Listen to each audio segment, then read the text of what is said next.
Assalamualaikum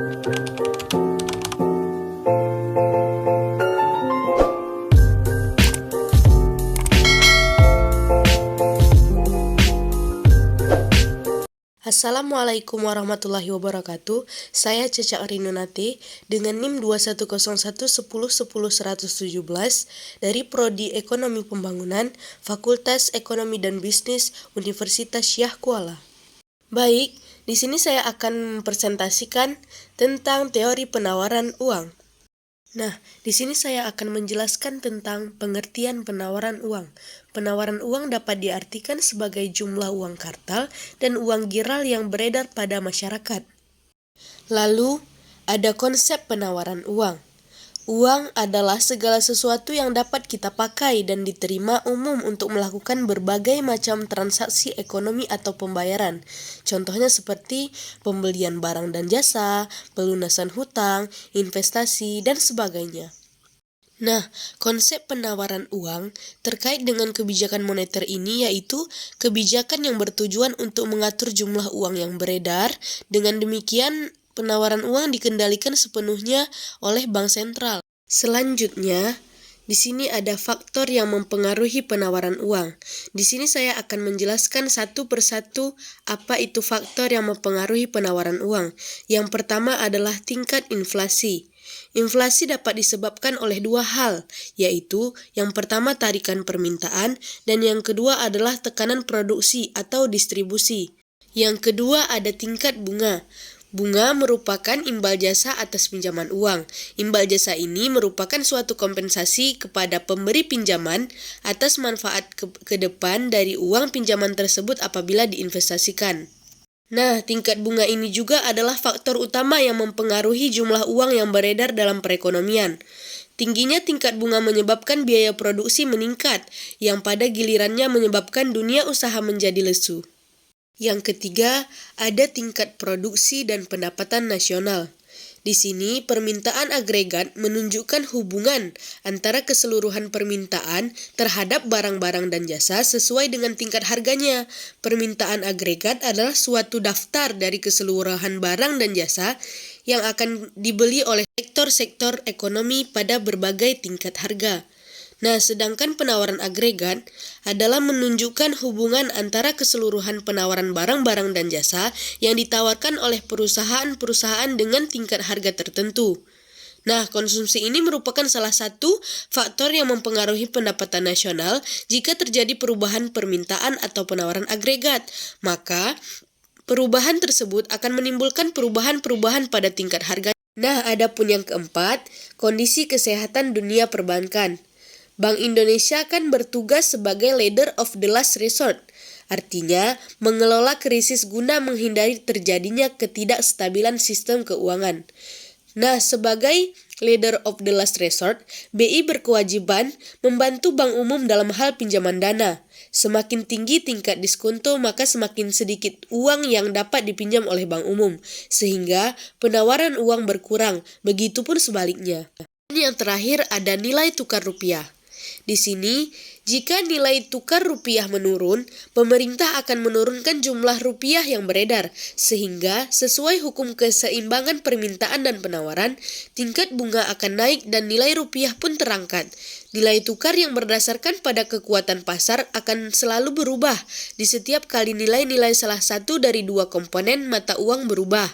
Sebuah mata uang akan cenderung menjadi lebih berharga bila permintaan menjadi lebih besar dari pasokan yang tersedia. Nah, nilai akan menjadi berkurang bila permintaan kurang dari penawaran yang tersedia. Peningkatan permintaan terhadap mata uang tersebut adalah yang terbaik karena dengan meningkatnya permintaan untuk transaksi uang atau mungkin adanya peningkatan permintaan uang yang spekulatif. Selanjutnya, ada jenis-jenis kebijakan moneter. Yang pertama, ada kebijakan moneter ekspansif, yaitu suatu kebijakan dalam rangka menambah uang yang beredar. Dan yang kedua, ada kebijakan moneter kontraktif, yaitu suatu kebijakan dalam rangka mengurangi jumlah uang yang beredar. Selanjutnya, ada tujuan kebijakan moneter. Nah, di sini saya akan menjelaskan satu persatu apa saja tujuan kebijakan moneter. Yang pertama ada menjaga stabilitas ekonomi. Stabilitas ekonomi adalah suatu keadaan perekonomian yang berjalan sesuai dengan harapan, terkendali, dan berkesinambungan. Artinya, pertumbuhan arus uang yang beredar seimbang dengan pertumbuhan arus barang dan jasa yang tersedia. Dan yang kedua, ada menjaga stabilitas harga. Kebijakan moneter selalu dihubungkan dengan jumlah uang yang beredar dan jumlah barang dan jasa. Interaksi jumlah uang beredar dengan jumlah barang dan jasa akan menghasilkan harga. Ada kalanya harga naik dan ada kalanya harga turun, tidak beraturan, sehingga perubahan harga dapat mempengaruhi kegiatan ekonomi masyarakat. Nah, apabila harga cenderung naik terus-menerus, orang akan membelanjakan semua uangnya yang mengakibatkan terjadinya gejala ekonomi yang disebut inflasi. Yang ketiga, ada meningkatkan kesempatan kerja. Nah, di sini jika jumlah uang beredar seimbang dengan jumlah barang dan jasa, maka perekonomian akan stabil. Pada keadaan ekonomi stabil, pengusaha akan mengadakan investasi. Investasi akan memungkinkan adanya lapangan pekerjaan baru. Adanya lapangan pekerjaan baru atau perluasan usaha berarti meningkatkan kesempatan kerja. Dan yang keempat, ada posisi neraca perdagangan dan neraca pembayaran. Nah, kebijakan moneter dapat memperbaiki posisi neraca perdagangan dan neraca pembayaran. Jika negara mendevaluasi mata uang rupiah ke mata uang asing, harga-harga barang ekspor akan menjadi lebih murah, sehingga memperkuat daya saing dan meningkatkan jumlah ekspor. Nah, peningkatan jumlah ekspor tersebut akan memperbaiki neraca perdagangan dan neraca pembayaran. Dan selanjutnya, ada teori penawaran uang tanpa bank. Di sini, teori-teori lama tentang jumlah uang beredar sangat sederhana dan menganggap seakan-akan perbankan itu tidak ada. Teori yang sederhana adalah gambaran dari sistem standar emas, yang salah satunya memiliki sifat sebagai alat pembayaran. Salah satu cara untuk menurunkan jumlah uang beredar adalah mengirim emas ke luar negeri untuk menutup defisit neraca pembayaran. Emas digunakan untuk membayar barang-barang yang diimpor yang jumlahnya lebih besar daripada nilai barang-barang yang diekspor, atau karena industri-industri yang menggunakan emas dalam proses produksinya. Dengan demikian, emas yang tersedia semakin berkurang karena digunakan untuk alat pembayaran. Jumlah uang beredar akan naik jika ada surplus neraca pembayaran atau karena produksi emas meningkat, misalnya karena ditemukan tambang emas yang baru. Kenapa emas? Karena emas adalah alat pembayaran umum, maka jika harga emas naik, berarti harga barang-barang lain turun. Demikian sebaliknya. Dengan demikian, produsen akan cenderung untuk menaikkan produksi emasnya. Selanjutnya, jika jumlah emas yang tersedia bertambah dan sesuai dengan hukum pasar, maka hal ini akan cenderung menurunkan harga emas.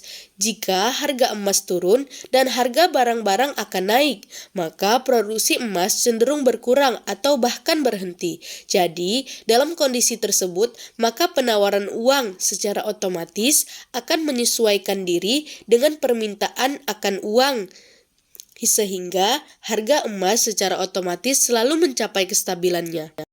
Nah, selain uang emas, sejarah juga mencatat penggunaan kedua logam emas secara bersamaan.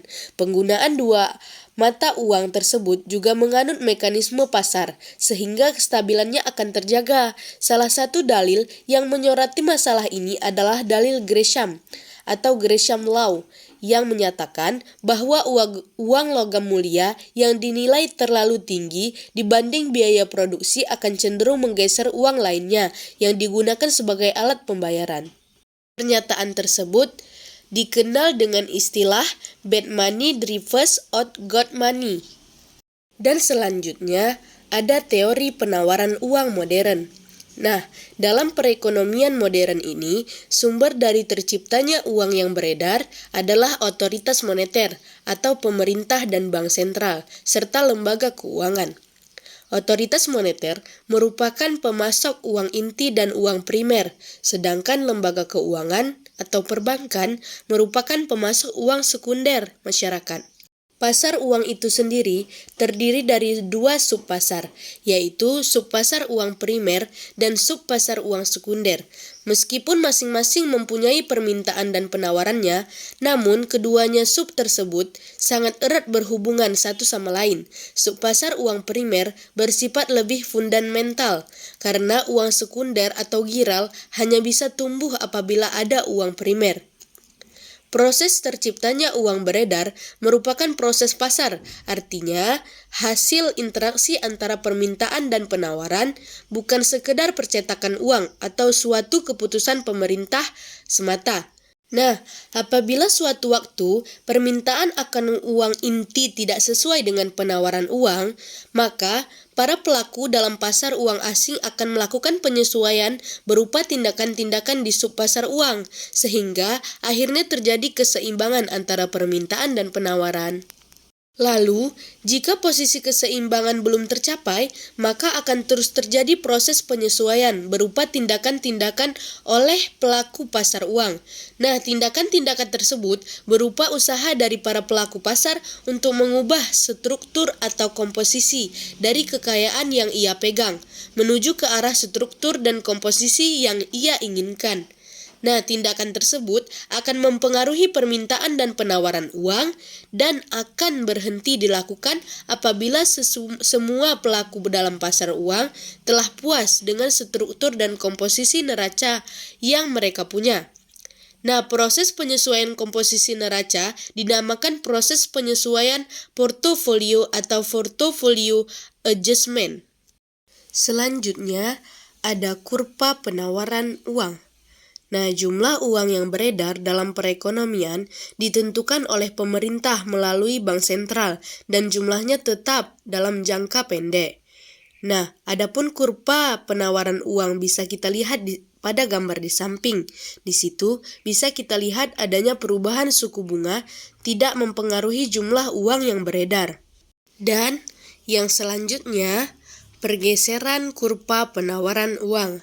Di sini, kurva penawaran uang bisa bergeser ke kanan maupun ke kiri. Pergeseran tersebut dipengaruhi oleh faktor selain suku bunga. Faktor selain suku bunga itu adalah pendapatan masyarakat, pengeluaran pemerintah, tingkat kredit, dan tingkat harga barang. Nah, bentuk pergeseran kurva penawaran bisa ditunjukkan pada gambar di samping. Pergeseran kurva MS0 ke arah MS1 menunjukkan penawaran uang bertambah.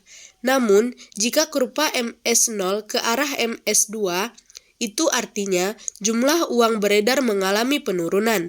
Gambarnya bisa dilihat pada kurva di samping. Mungkin hanya ini yang dapat saya sampaikan dan saya presentasikan.